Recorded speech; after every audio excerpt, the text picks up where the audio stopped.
नमस्कार, news nation देख रहे हैं आप। मैं हूं आपके साथ अंजीत। रामचरितमानस पर बिहार से शुरू हुआ विवाद अब पड़ोसी राज्य यूपी तक पहुंच गया है। यूपी के पूर्व मंत्री और समाजवादी पार्टी के दिग्गज नेता स्वामी प्रसाद मौर्य ने इस विवाद को और हवा दी है। स्वामी प्रसाद मौर्य ने रामचरितमानस की चौपाइयों पर एतराज जताते हुए उसे बैन करने की मांग की, फिर सफाई दी और कहा कि उन्होंने रामचरितमानस के कुछ अंश हटाने की बात कही थी। इस पूरे विवाद पर बात करने के लिए हमारे साथ स्वामी प्रसाद मौर्य खुद जुड़ेंगे, उनसे बात करेंगे, क्योंकि कई सारे सवाल हैं। सवाल है कि आखिर 2024 के लोकसभा चुनाव से पहले रामचरितमानस को टारगेट क्यों किया जा रहा है? क्या तुलसीदास पर चोट से वोट मिलने की उम्मीद है? क्या सियासत के लिए रामचरितमानस पर सवाल उठाया जा रहा है? इन सभी सवालों का जवाब अब से कुछ ही सेकंड में हमारे साथ स्वामी प्रसाद मौर्य जुड़ेंगे, वो जवाब देंगे। लेकिन शुरुआत करते हैं बड़ी खबर के साथ, और बड़ी खबर यह है कि रामचरितमानस विवाद के बीच स्वामी प्रसाद मौर्य का प्रमोशन हो गया है और उन्हें पार्टी का राष्ट्रीय महासचिव बना दिया गया। बड़ी और अहम खबर आपको बता रहे हैं, समाजवादी पार्टी में बढ़ा स्वामी प्रसाद मौर्य का कद। स्वामी प्रसाद मौर्य को बनाया गया राष्ट्रीय महासचिव और जो आज लिस्ट आई है उसमें स्वामी प्रसाद मौर्य का प्रमोशन हो गया है। तो क्या इस पूरे विवाद के बाद उनकी पार्टी का उनको समर्थन है? हालांकि उनकी पार्टी के तमाम नेता विरोध कर रहे हैं, लेकिन अब सवाल यह है कि क्या सहमति है अखिलेश यादव की? क्योंकि अखिलेश से मुलाकात के बाद भी स्वामी प्रसाद मौर्य ने कह दिया था कि उनको उनकी चुप्पी को साथ समझा जाए। उन्होंने संस्कृत में एक लाइन कही थी और उसके बाद से बार बार सवाल उठ रहा था कि अखिलेश यादव आखिर क्यों बोल नहीं रहे। लेकिन आज जिस तरह से प्रमोशन किया गया स्वामी प्रसाद मौर्य का, इससे बहुत साफ हो गया कि पार्टी उनके साथ है। स्वामी प्रसाद मौर्य को बनाया गया है राष्ट्रीय महासचिव।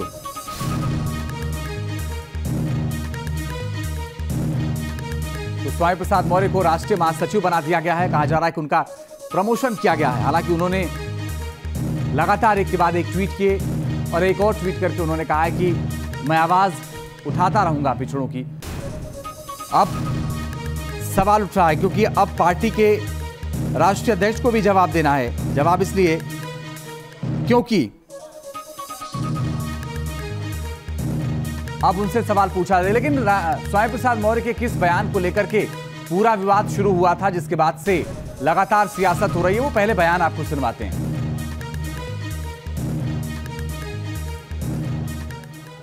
तुलसीदास जी की रामायण में भी कुछ अर्थ ऐसे आए हैं जहां जाति सूचक शब्दों का प्रयोग करते हुए अपमानजनक टिप्पणी की गई है। उस पूरे शूद्र वर्ग को, जिसमें सभी आदिवासी, दलित और पिछड़े आते हैं, एक साथ सबको अपमानित किया गया। इसलिए आज ऐसे आपत्तिजनक शब्दों को तत्काल प्रतिबंधित किया जाना चाहिए। तो ये बयान है जिस पर विवाद शुरू हुआ था और बाद में उन्होंने कह दिया कि मैं इस बयान पर कायम हूं। अखिलेश यादव से मुलाकात के बाद भी उन्होंने कहा कि वो अपने बयान पर कायम हैं और आज भी उन्होंने ट्वीट करके कहा कि धर्म की दुहाई देकर आदिवासियों, दलितों, पिछड़ों, महिलाओं को अपमानित किए जाने की साजिश का मैं विरोध करता रहूंगा। और अब से कुछ देर पहले तो एक लिस्ट भी आ गई समाजवादी पार्टी की तरफ से, जिसमें कहा गया कि अब उनको राष्ट्रीय महासचिव बना दिया गया है और वो समाजवादी पार्टी के राष्ट्रीय महासचिव। और इस वक्त सीधे रुख कर रहे हैं पूर्व मंत्री और समाजवादी पार्टी के दिग्गज नेता स्वामी प्रसाद मौर्य का, जिन्हें अभी अभी लिस्ट आई है उसमें राष्ट्रीय महासचिव बनाया गया। बहुत बहुत बधाई स्वामी प्रसाद मौर्य जी, आपको राष्ट्रीय महासचिव बनाया गया है और अब से थोड़ी देर पहले लिस्ट भी आई और बहुत बहुत स्वागत है आपका न्यूज नेशन पर। आपको क्या लगता है कि ये एक तरीके से प्रमोशन है आपका, तो इस प्रमोशन को क्या माना जाए कि पार्टी की सहमति है आपके बयान को लेकर के? अंजीत जी, पहले तो इस चैनल में आपसे वार्ता के लिए मैं आपको धन्यवाद ज्ञापित करता हूं और आपने मुझे राष्ट्रीय महासचिव बनने पर धन्यवाद दिया, इसके लिए शुक्रिया। रही बात, मैं समाजवादी पार्टी के राष्ट्रीय अध्यक्ष श्री अखिलेश यादव जी को धन्यवाद देना चाहता हूं कि उन्होंने आज संगठन की पुनर्घोषणा करने के साथ साथ मुझे भी इस नई कमेटी में राष्ट्रीय महासचिव पद की जिम्मेदारी सौंपी है। मेरी कोशिश होगी कि राष्ट्रीय अध्यक्ष जी की जो चाहत है उस कसौटी पर हम खरा उतर करके समाजवादी पार्टी को एक बड़ी ताकत देने में कामयाब हों। और अभी हाल में ही समाजवादी पार्टी के राष्ट्रीय अध्यक्ष जी ने मुझे जाति आधारित जनगणना कराने तथा अनुसूचित जात, अनुसूचित जनजात और पिछड़े वर्गों का जो भाजपा सरकार एक एक करके आरक्षण खत्म कर रही है, उस आरक्षण अधिकार को दिलाने के लिए रणनीति बना करके जनता के बीच में जाने की तैयारी के लिए कहा है जी। उस विषय पर राष्ट्रीय अध्यक्ष जी से अंतिम वार्ता करके मैं इसको आगे बढ़ाने का प्रयास करूंगा और साथ ही साथ संगठन को ताकतवर बना करके भाजपा सरकार से जो आज देश त्रस्त है जी, महंगाई से लोगों की कमर टूट रही है, बेरोजगारी की त्रासदी नौजवान झेलने के लिए मजबूर है, जीएसटी के माध्यम से लघु सीमांत व्यापारियों की कमर तोड़ी जा रही है, किसानों की फसलों को छुट्टा जानवरों से चराया जा रहा है, विकास काम ठप है और साथ ही साथ आज पुराने सरकारों में किए गए कार्यों को केवल नेम प्लेट बदल करके झूठी वाहवाही लूटने का प्रयास किया जा रहा है। इसको हम राजनीतिक प्लेटफॉर्म से मजबूती के साथ उठाने का प्रयास करेंगे। स्वामी प्रसाद मौर्य जी, आप जाएंगे, अच्छी बात है, लोगों के बीच में जाना चाहिए, आप तो पुराने नेता हैं, लेकिन क्या मानस पर बैन की बात कर देना, कुछ अंश को हटा देना आस्था का अपमान नहीं है?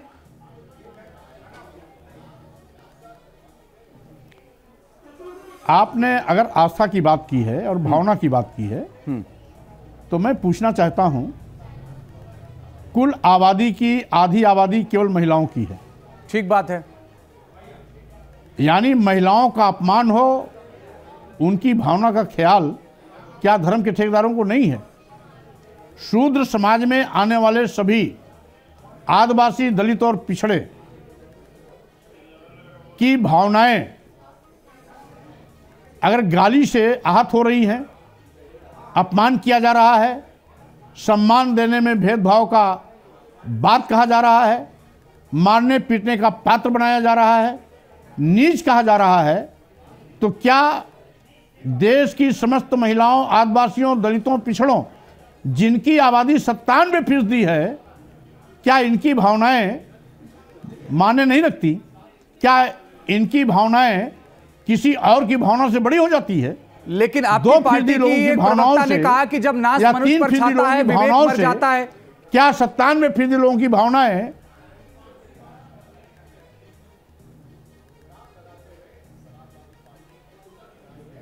प्रश्न आपका नहीं सुनाई पड़ा? स्वामी प्रसाद मौर्य जी, जिन महिलाओं की आप बात कर रहे हैं, आपकी ही पार्टी के एक प्रवक्ता ने कहा कि जब नाश मनुष्य पर छाता है तो पहले विवेक मर जाता है, और आप ही थे केंद्र में।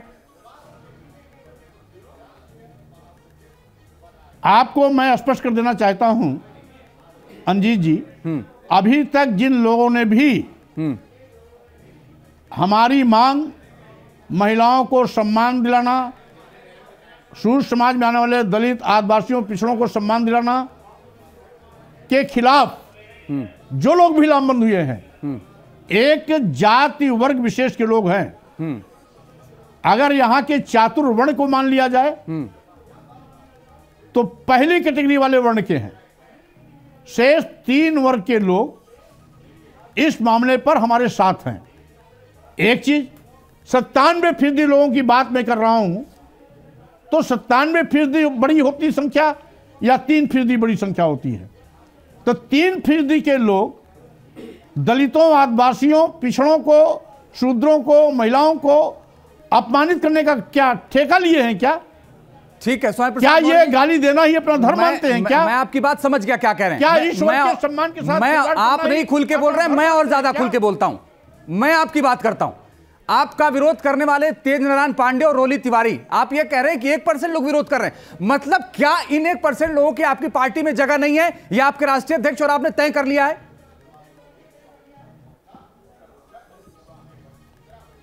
अगर जगह नहीं होती, हाँ, ये पदाधिकारी नहीं होते, विधायक नहीं होते, पार्टी ने तो सबको समान रूप से अधिकार दिया, लेकिन आज इनको सम्मान मिले तो अच्छी बात, औरों के सम्मान की बात की जाए तो इनके पेट में दर्द। आखिर ये क्यों भाई?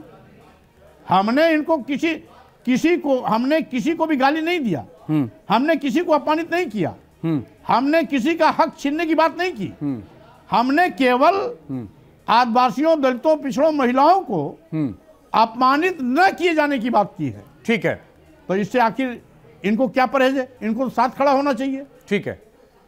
अच्छा, एक सवाल अब लोग पूछेंगे आपसे जब आप लोगों के बीच में जाएंगे कि क्या आपने रामचरितमानस पूरी पढ़ ली है?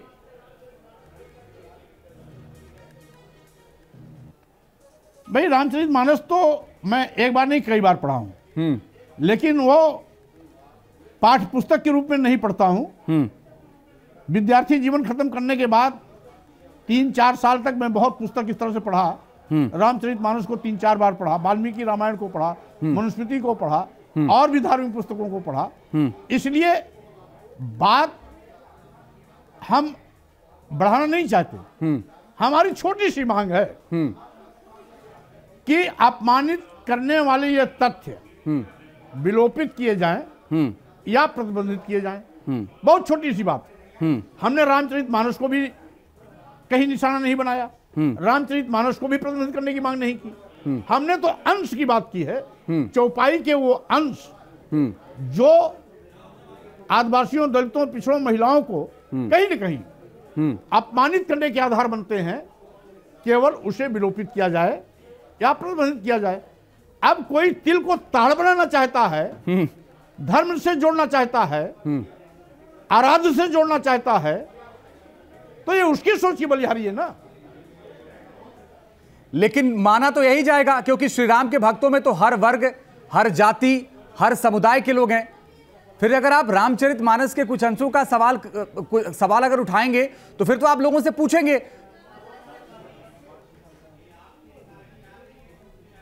भाई देखिए अंजीत जी, राम जी का चरित्र मर्यादा पुरुषोत्तम के रूप में रखा गया है। राम जी ने सबरी के जूठे बैर खाए। अगर सबरी भी आदिवासी थी तो तुलसीदास जी ने राम के चरित्र के मर्यादा पुरुषोत्तम के आचरण के विपरीत इन आदिवासियों को आप शब्द कहे। ये राम के शब्द नहीं है, ये तुलसीदास जी के शब्द हैं। राम का आचरण तो सबरी के साथ बैर खाने का है, आदिवासियों के साथ रह करके सेना बना करके तमाम लड़ाइयों को लड़ने का है। तो राम के पर कौन उंगली उठा रहा है? राम के चरित्र के विपरीत जो आचरण हुआ है, सवाल उस पर खड़ा हुआ है। ठीक है। अच्छा, क्या माना जाए स्वामी प्रसाद मौर्य जी की 2024 पर वोटों के ध्रुवीकरण की भी तैयारी है?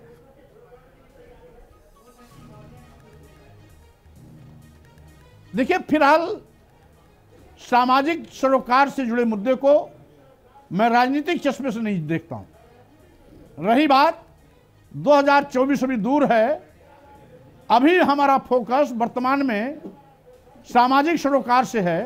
रही बात जब राजनीतिक मंच पर हमें जाना होगा तो उस समय महंगाई, बेरोजगारी, जीएसटी और साथ ही साथ फसलों को छुट्टा जानवरों से चराया जाना, सरकारी संस्थानों प्रतिष्ठानों को निजी हाथों में बेचने का पाप किया जाना,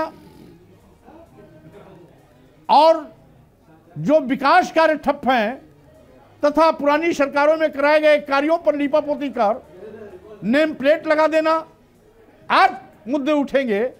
अभी तो मुद्दा है केवल महिलाओं के सम्मान का, दलितों, आदिवासियों, पिछड़ों के सम्मान का। ठीक है। अब लोग ये कहेंगे कि भाई अगर आपने इतना रामचरितमानस पढ़ लिया तो ये भी बता दीजिए कि मानस के सभी अध्यायों का नाम क्या है क्रम से, अगर स्वामी प्रसाद मौर्य इस पर भी बात करना चाहें तो। अब तुलसीदास जी की रामायण को आप ले लीजिए, सारे अध्याय उसमें लिखे हुए हैं। बालकांड से शुरू होता है, लंका कांड को समाप्त होता है। तो क्या सातों आपको याद हैं स्वामी प्रसाद मौर्य जी? अब हमने कह दिया वो पाठ्य पुस्तक नहीं है जी, आवश्यकता अनुसार पढ़ी जाती है और आवश्यकता अनुसार उसको लाइब्रेरी में रख दी जाती है। थोड़ा और उसको कंठस्थ करिए तो जवाब देने में मेरे ख्याल से आपको आसानी होगी। अच्छा, आप लोग ये भी अगर आपसे पूछें, अगर आपसे ये भी पूछें कि सबसे छोटा कांड कौन सा है रामचरितमानस में, तो क्या जवाब देंगे? सबसे छोटा कांड सुंदर कांड है। नहीं, शायद आप और क्या जानना चाहते हैं? नहीं, मेरे ख्याल से और आपको पढ़ने की जरूरत है स्वामी प्रसाद मौर्य जी। आप जनरल नॉलेज की बात पूछना चाहते हैं? नहीं, बिल्कुल नहीं। आप विषय से हट करके बात करना चाहते हैं? नहीं, मैं आपके जनरल नॉलेज की बात बिल्कुल नहीं कर रहा हूं। प्रश्न को मैं तो ये जानना चाहता हूं कि मैक्सिमम रामचरितमानस को स्वामी प्रसाद मौर्य जी ने कितना पढ़ा है। वो कितना पढ़ा है कितना नहीं पढ़ा है इसका कोई मीटर और थर्मामीटर और स्केल नहीं बनी है जी। अच्छा, एक चीज और बताइए स्वामी प्रसाद, है और जितना पढ़ा है ठीक है मैं अच्छी तरह समझता भी हूं, उसको घुमाने की कोशिश मत करिए। नहीं, मैं अगर घुमाता तो मैं दोहे और चौपाइयों पे भी बात कर लेता। आपको तो मैं थोड़ा सा सीधा सा सवाल कर रहा हूं आपसे। रामचरितमानस 16वीं सदी में लिखी गई थी स्वामी प्रसाद मौर्य जी, 21वीं सदी में आप उसको जज कर रहे हैं जी। रामचरितमानस 16वीं सदी में लिखी गई थी और 21वीं सदी में आप उसको जज कर रहे हैं बैठ करके। तो मैं कहां कह रहा हूं कि मैं कहां कह रहा हूं कि आज लिखी गई? नहीं, मैं कह रहा हूं कि आज की तारीख में उसको जज कर रहे हैं आप 21वीं सदी में। मैं कह रहा हूं यह उचित लगता है आपको? अरे भाई अंजीत जी, शायद आप मेरे विषय में नहीं जानते। मैं इलाहाबाद यूनिवर्सिटी 1980 में छोड़ा हूं। उसके बाद से लेकर के सामाजिक मंचों पर एक बार नहीं 1000 बार इस मामले को उठा चुका हूं। यह बात दीगर है कि इस बार देशव्यापी इस पर बहस हो रही है। पहले क्षेत्रीय स्तर पर कभी सुर्खियों में आता था, आज देश स्तर पर, विश्व स्तर पर इस पर चर्चा हो रही है। लेकिन रही बात उठाने की, तो हजारों बार इस बात को मैं सार्वजनिक मंचों पर उठा चुका हूं। स्वामी प्रसाद मौर्य जी, आप पिछली सरकार में थे, बीजेपी में मंत्री भी थे, केंद्र में भी सरकार थी बीजेपी की, तब आपने इस तरह की बात नहीं उठाई तो लोग कहेंगे कि आप वोट बैंक और सत्ता के लालच में ये सब कर रहे हैं। अंजीत जी, हमने भी आपसे पहली बार बात किया। अगर आप पहले यही चीज बात किए होते तो हम पहले आपसे बात कर लिए होते। हमने पहले आपसे बात की है, प्रसंग बस ही हमने पहले आपसे बात की जाते हैं और इसी चैनल पर आपसे बात हुई है। मामले आते और जाते, इसी चैनल पर बात हुई है, आपसे पहले बात हुई है स्वामी प्रसाद मौर्य जी। हाँ, तो अंजीत जी वही मैं कह रहा हूं, अंजीत जी मैं वही कह रहा हूं कि जब प्रसंग आता है तभी बात होती है। आज हमारी आपकी वार्ता हो रही है, इसलिए मैं प्रश्नों का उत्तर दे रहा हूं। जिस समय जो विषय आया उस समय उस विषय को मैंने प्राथमिकता से लिया। आज का विषय यह है, इसलिए इस पर एक हफ्ते से इसी विषय पर चर्चा चल रही है और इसी पर मैं प्रश्नों का उत्तर दे रहा हूं। अच्छा, अब थोड़ा सा आगे बढ़ते हैं स्वामी प्रसाद मौर्य जी, आगे बढ़ते हैं और जल्दी खत्म करते हैं। मेरा सवाल यह है कि जो आपने बयान दिया, उन सारे बयानों पर आप कायम हैं अभी भी और आगे कायम रहेंगे?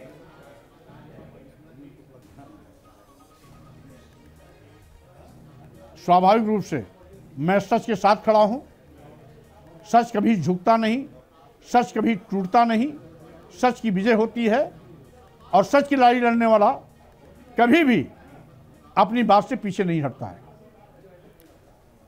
धीरेन्द्र शास्त्री का नाम तो आप जान ही गए होंगे अब तक, बागेश्वर वाले बाबा। वो ये कह रहे हैं कि आप मुझे समर्थन दीजिए, मैं हिंदू राष्ट्र बनाऊंगा।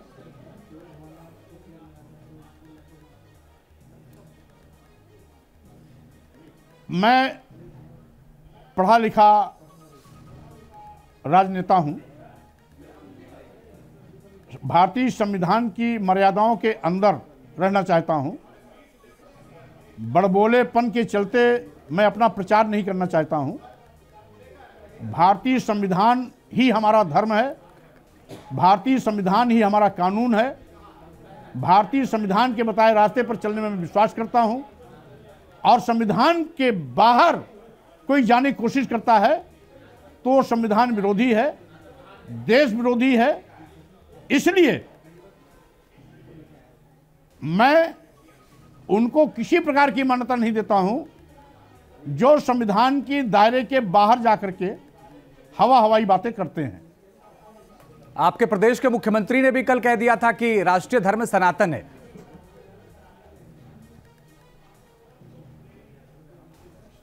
अब इस पर मैं केवल इतना ही कहूंगा, एस धम्मो सनातनः, यह भगवान बुद्ध ने कहा था। एस धम्मो सनातनः, यह भगवान बुद्ध ने कहा था। और जो सनातन धर्म है उसमें वृक्ष काटे नहीं जाते, पहाड़ तोड़े नहीं जाते, नदियां दूषित नहीं की जाती, प्रकृति की सभी चीजों का सम्मान किया जाता है। लेकिन जो इस प्रकार का वक्तव्य दे रहे हैं वो पेड़ भी कटवाते हैं होली के सीजन में, और आपने पिछले कैबिनेट में उनको ये सब सलाह नहीं दी। मूर्तियां होती हैं उसको भी इन्हीं नदियों में विसर्जित करते हैं। स्वामी प्रसाद मौर्य जी, आप जब उनके साथ कैबिनेट में तब आपने सलाह नहीं दी उनको? सलाह मांगी नहीं तो मैं सलाह दे दिया होता। कभी इस प्रकार की बात ही नहीं आई। अगर बात आई होती तो सलाह अवश्य दे देता मैं। ठीक है, बहुत बहुत शुक्रिया स्वामी प्रसाद मौर्य जी हमारे साथ जुड़ने के लिए।